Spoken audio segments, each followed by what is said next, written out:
Hello, my name's P.M.S Ashton. I'm professor of silviculture, and this series of stops, what I'm going to talk about is the approach and the principles of working with stand dynamics of second growth forests here in New England, southern New England, with mixed oak, hemlock, red maple, and black birch and paper birch stands. How do they grow, and how do we approach thinning them if we choose to thin them? And the reason why you might want to choose to thin them is to essentially encourage diameter growth of the larger oak trees. And that really means taking out other oak trees. But first, a quick lesson in stand dynamics. What you're looking around you right here is an even-aged second growth hardwood stand, mixed upland hardwood stand in Northeastern Connecticut at the Yale Myers forest, an experimental forest where we study stand dynamics. And you'll see there are different colors: blue, orange, and green. Now, it's hard to believe that when we say second growth, all these trees of different diameters and size classes and different colors are actually the same age. They actually were released after heavy cutting at the turn of this last century, in the early 1900s, from old field white pine. A story that you'll see I can tell in other stops and in other videos. But that's how most of our second growth arose. It arose underneath cut over white pine, which in and of itself arose from land abandonment, primarily in the 1850s. So this stand here that you're looking at is about 80 years old. 80 years old. And it's all of one age class. And the colors, all of these different size classes, the colors represent actually different functional groups. Groups of species that have different shade tolerances and are growing at different rates. And so what you see in an 80-year-old stand is that the blues are all big trees, and they are all of one species, oak. They're all oak. In this particular instance, they're all red oak. And so what you're looking at here is one age class, canopy trees, all of oak. And then in the sub-canopy, you see two colors, orange and green. The orange actually represents primarily black birch, white birch, and red maple. And they, when they were released, grew much faster than the oak. They were trees of the canopy earlier in time, and they have now fallen back, and they are the same age of the oak, but now, because they have fallen back, they're growing more slowly, and they are withstanding the shade of the oak. So these, as in this red maple, is a tree of the past canopy. And it's a legacy of the past canopy.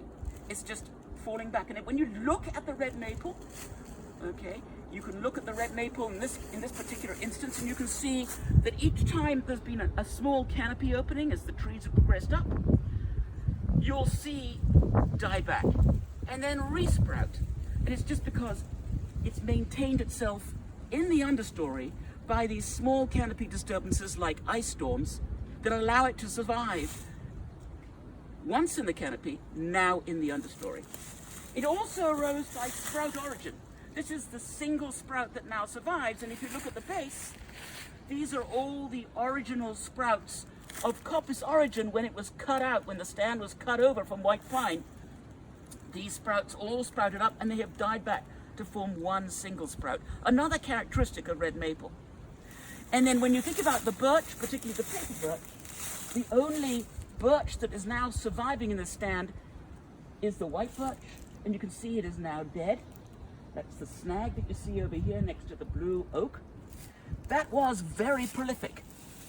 That was a tree that was in the canopy, but unlike red maple, when it's overtopped by the oak, it dies.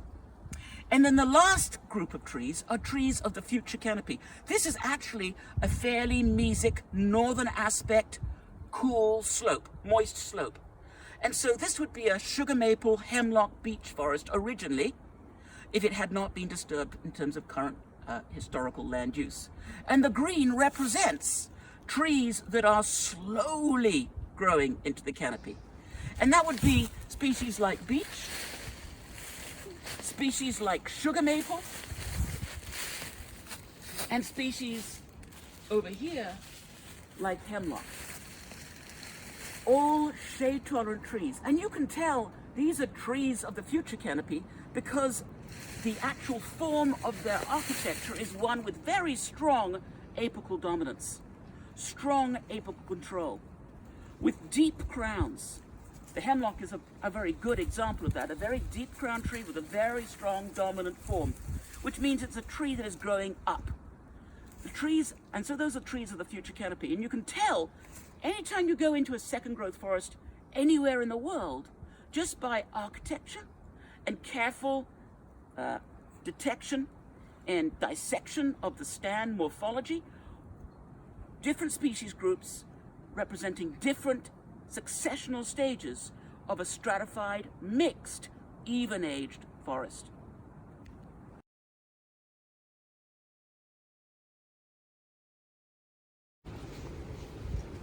So this is stop 2. This is exactly the same stand that we were in before. Basically an 80 to 90-year-old second growth mixed hardwood stand with trees of the current canopy being dominated by oak. Here, the color codes are different. We haven't actually depicted the different colors being different functional groups, each functional group being, for example, the oaks, and then the sugar maple and the shade tolerance trees of the future canopy, and the hemlock, and then the orange originally being black birch and red maple and white birch. Now the color codes actually are all within the same functional group. They are all oaks. All oaks. And all the colors that you see here painted are all oaks. All the unpainted trees are of other functional groups, like red maple here.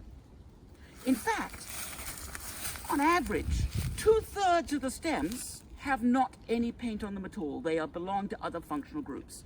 Only about 1/3 of the stems belong to trees of the canopy, trees of the current canopy being oak. And you'll see 2 color codes that are painted for trees of the current canopy. All are big, and they represent different kinds of oaks. One group of oaks blue and one group of oaks orange. What I'm showing here are, if you wanted to accelerate the successional development of a second growth, even-aged, stratified, mixed hardwood oak stand, what you would do is just tinker with the canopy. Trees of the past canopy can sit there, you leave them alone. Trees of the future canopy, you leave them alone. You do what's called a crown thinning. A crown thinning is approaching trees just at the canopy, and that just means, what are you going to thin at the canopy? And that means taking out trees of the current canopy being oak, and what are you going to leave at the canopy?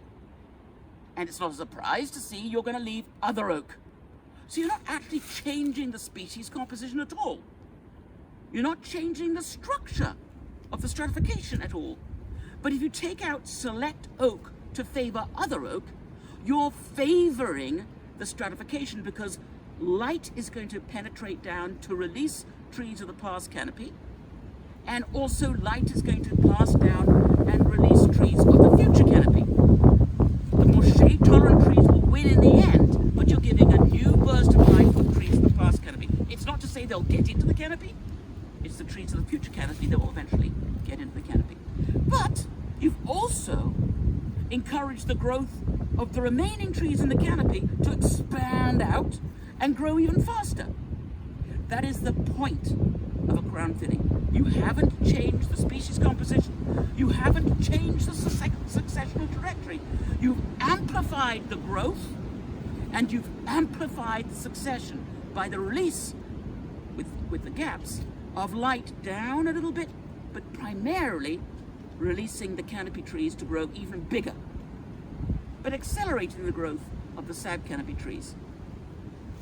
So what you see here, the orange, are the target trees that you would definitely leave. And you definitely leave them because as you look up at their form, they have big, expansive crowns. They would be considered dominant trees. They have no sign of epicormic. They have long stretch marks that already suggest that they are growing relatively fast. They are healthy trees. So the orange trees you would select because they are healthy, because they have big, large crowns, as trees that you want to promote and want to promote into the future at an accelerated growth rate. And the blue trees are all potential trees that you would thin in a crown thinning, in its first crown thinning. Generally, you would do this at about year 50 or 60 years. This is, as I mentioned, about a 80-year-old stand because we're really showing you an overstocked stand, overstocked in terms of oak. The oak are really beginning to compete, not so much with the trees of the past canopy, not so much with the trees of the future canopy, but with themselves. There's just too many. They're all up in the canopy. And so when you look at a tree like marked in this blue here, okay, or blue here, you will see that they are smaller in stem, and the crowns, for example, this crown here is much more columnar, not expansive. They've already lost the war in nature's self-thinning. And so all you're doing is accelerating nature's self-thinning. You're taking out trees that ordinarily would probably die in the self-thinning process, but you do it sooner to accelerate the growth of the remaining crop trees that you leave. So you don't take all the blue trees out in one go, you do it episodically. You take out, on average, I mentioned that about 2/3 of the stems are non-oak and 1/3 of the stems are oak. But if you looked at basal area, the amount of growing space occupied, 2/3 of the growing space is occupied by the oak because they're all the biggest trees, and 1/3 is occupied by the smaller trees. And the sort of the rule of thumb, if you did a uniform crown thinning, is you're just focusing on the 2/3 of growing space, basal area, or the 1/3 of trees that are in the canopy, and you're taking out every other one or every 3rd one, a light or a heavy crown thinning, depending upon where you want to go. And so you might be taking out every other blue tree that you see here for every 3rd tree, and maybe every blue tree for a more heavy crown thinning. We tend to be more light, and so you would obviously take out the immediate competitors of the trees that are adjacent in terms of the orange, the crop trees. So you might take out this blue tree here, and that blue tree, and that blue tree. The other 2 blue you might leave, and then in this circumstance you might just take out that blue tree here. And then as we go round, and you will see the next crop tree is here, and you might be taking out the immediate competitor right there. And so it goes on. You're just looking at the canopy and taking out either every 3rd canopy tree or every other canopy tree. They're all oak. And you're preferring or trying to promote the growth of oak that's competing against the weaker oak. So let's see how we apply a crown thinning in reality. Next stop.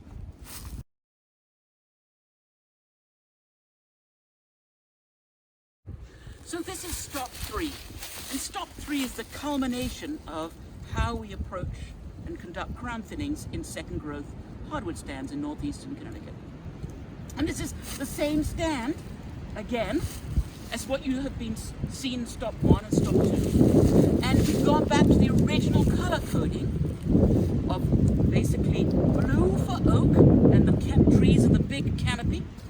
Trees in the sub-canopy have either orange, they would be representing trees of the past canopy, that would be the red maple primarily, but also black birch, and trees of the future canopy, and that would be the green, trees that would comprise both hemlock and sugar maple in this case.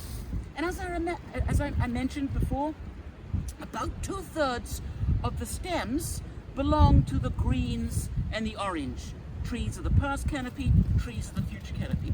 Only a third belong to the blue.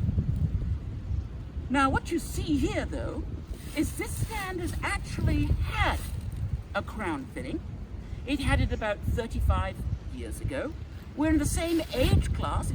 It's still an 80 to 90-year-old, even-aged, mixed stratified stand.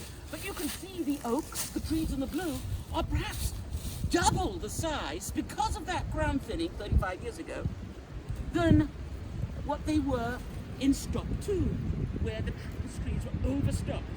An 80-year-old stand with overstocked oak. And you can see here, much bigger oak, but still a much greater stratification of both trees of the past canopy, still present, and trees of the future canopy. In fact, the future canopy has been released. Some of the hemlock, some of the sugar maple are actually moving. Some of them are moving back up into the canopy.